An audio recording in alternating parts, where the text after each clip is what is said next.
ماده پرستی انسان ژوند له سختو ناندریو ناخوالو سره مخ کوي.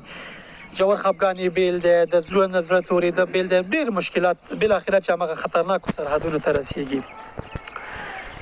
د انسان د خلقت داسې دی چې مال یې نشي سکون نشي ورکولی.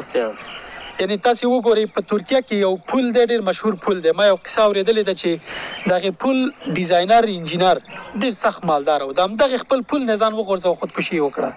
کله چې پولیس لاړه د ده کور یې ولټوو، یو خط یې پکې پیدا کړو، ده لیکلي و چې ما په دنیا کې د هر څه خوند وڅکه، بالاخره ومې چې راځه دا مرګ څنګه خوند لري.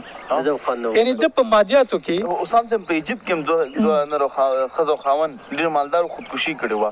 وایي چې موږ دا څنګه دی.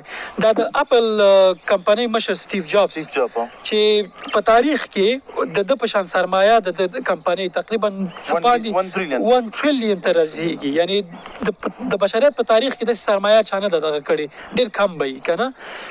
د هغې د مرګ شیبو کې ډېره خطرناکه رسالې لیکلې ده چې ما دومره څه وکړل، ما هغه رساله صحیح ذهن کې نشته ده، ما دومره څه وکړل، بالاخر مې ځان ته څه ونه کړل، داخلي سکون مې پیدا نه کړ، هغه په سرطان ناروغۍ مړ شو که نه.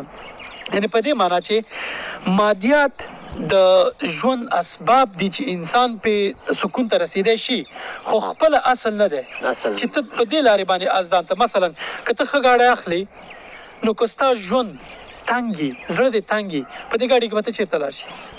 هیڅ ارزښت نه لري. خو که ستا په زړه کې سکون وي، دا ګاډی داسې ولاړ ته په کوټه کې، یعنی زړه دې ارامه سکون لري.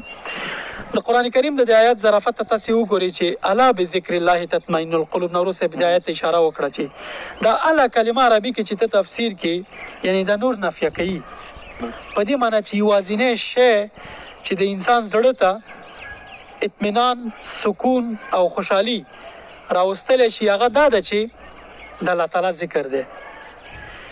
ځکه دغه سکون روح پورې تړلې خبره ده، یعنی جسد پورې تړلې خبره نه ده. ته دې ښه موټر کې ناست یې خو چې روح دې نارامه وي ته به خوشحاله نه یې. که ته په ښه بنګله کې ناست یې ستا به روح خوشحاله نه وي.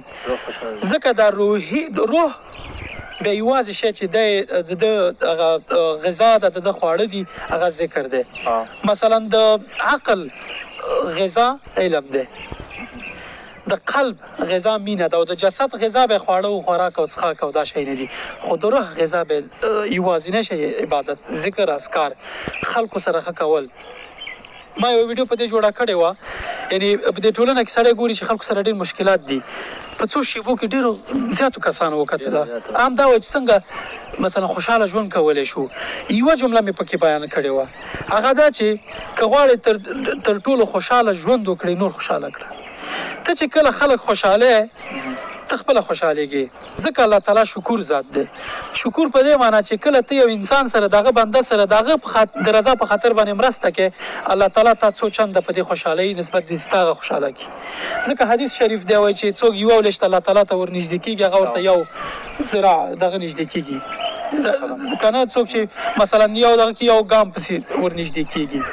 ته چې الله تعالی طرف ته د الله تعالی رضا په خاطر یو چا سره د یو چا لاسنیوی کې مرسته کوې، چې ماشاءالله نوروز صاحب، مولوي صاحب او تاسې ټول په دې کې ډېر فعال یاستئ، الله تعالی دې خیر درکړي چې قمر خیر بنسټ د خلکو لاسنیوی کوي په دې برخه کې.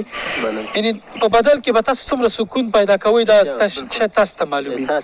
ځینې علما وایي که یو څوک پوهېدی چې زموږ په زړه کې د تهجد یا د عبادت په ترسره کولو باندې څومره سکون ترلاسه کېږي، دغه پاچایانو به د شمشیر په زور دا سکون زموږ نه اخیستی و.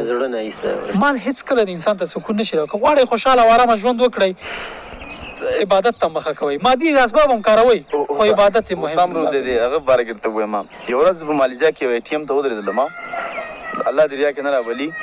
نو دا فکر کوم چې ما سره په خپل بانک کې دومره پیسې د ATM به خالي زما اکاونټ به خالي نه شي. لیکن بله ورځ د ATM ته ودرېدلم، د کور کرا پیسې پکې نه وي، لیکن بیا هم د ډېر خوشحاله وم، راضي وم، مې داسې ټینشن پکې نشته دی که نه. یعنې دا دې دپاره چې ما د نورو خلکو ژوند کتلی دی، او زه چې کله خپل ژوند ته ګورم نو زر دفعې په شکر وباسم. دا رښتیا هم چې دې برخه کې کار کوي سړی خپل ژوند باندې هغه کوي پنده باندې هغه هم کوه زما یو ملګري چېرته تلي نو دا وینټر اپیل لپاره هم ساه اخیستنو هغه هلکي چې دا بوجیګانې بارولې ګونګی و نو ما هغه خپل ملګري ته وویلې مالې موږ څومره ناشکره یو دا لکه ګوره جوالیم دی دا شیان هم بارې دا که وغواړي خپل ماشومانو ته د مینې یو خبره وکړي نشي کولی ته غواړې خبره وکړې خو نشي کولی دا خپل یو غټ نعمت دی که نه